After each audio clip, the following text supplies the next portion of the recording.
everyone, எல்லாருக்கும் வணக்கம். Welcome back to our channel. This is Radhi, Kairadi.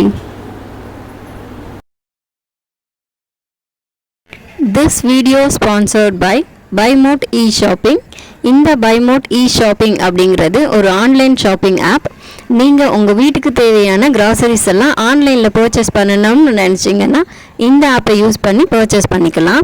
இந்த BuyMote e-shopping app இப்போது play ஸ்டோர்லேயும் அவைலபிளாக இருக்குது, ஆப் ஸ்டோர்லேயும் அவைலபிளாக இருக்குது. இந்த ஆப்போட லிங்க்கை நான் கீழே டிஸ்கிரிப்ஷனில் கொடுக்குறேன். தேவைப்படுறவங்க டவுன்லோட் பண்ணி யூஸ் பண்ணிக்கோங்க.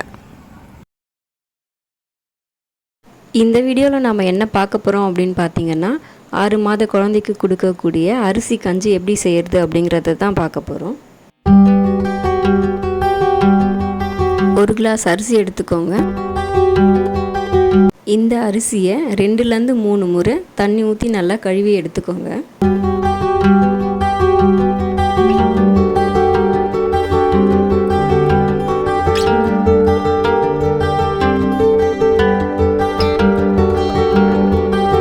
இந்த மாதிரி நல்லா க்ளீனாக கழுவி எடுத்ததுக்கு அப்புறமா அதை தண்ணி ஊற்றி ஒரு 5 மணி நேரம் ஊற வச்சுருங்க. 5 மணி நேரம் அந்த அரிசி ஊறினதுக்கப்புறமா ஒரு காட்டன் துணியில் அந்த அரிசியை கொட்டிட்டு வெயிலில் காய வச்சு எடுத்துக்கோங்க.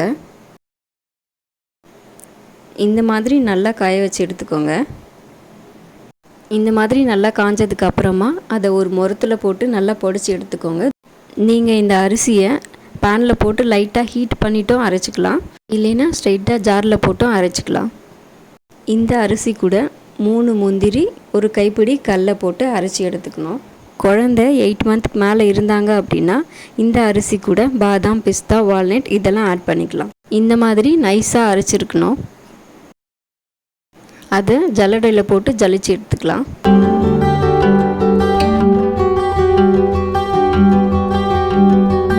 இந்த மாதிரி ஃபைன் பவுடராக இருக்கணும்.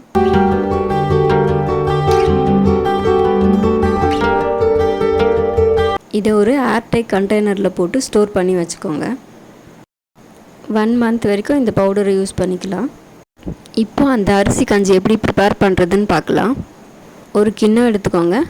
நாம் அரைச்சி வச்சுருக்கிற பவுடர் 1 ஸ்பூன் எடுத்துக்கோங்க. அதை அந்த கிண்ணத்தில் போட்டு பாதி கிளாஸ் தண்ணி ஊற்றி நல்லா மிக்ஸ் பண்ணி எடுத்துக்கோங்க. ஸ்டவ்வை ஆன் பண்ணிவிட்டு மீடியம் ஃப்ளேமில் வச்சுட்டு இந்த மாதிரி கிண்டிக்கிட்டே இருங்க. இந்த கன்சிஸ்டன்சி வந்த பிறகு ஸ்டவ்வை ஆஃப் பண்ணிவிடுங்க. அவ்வளோதான், அரிசி கஞ்சி ரெடி.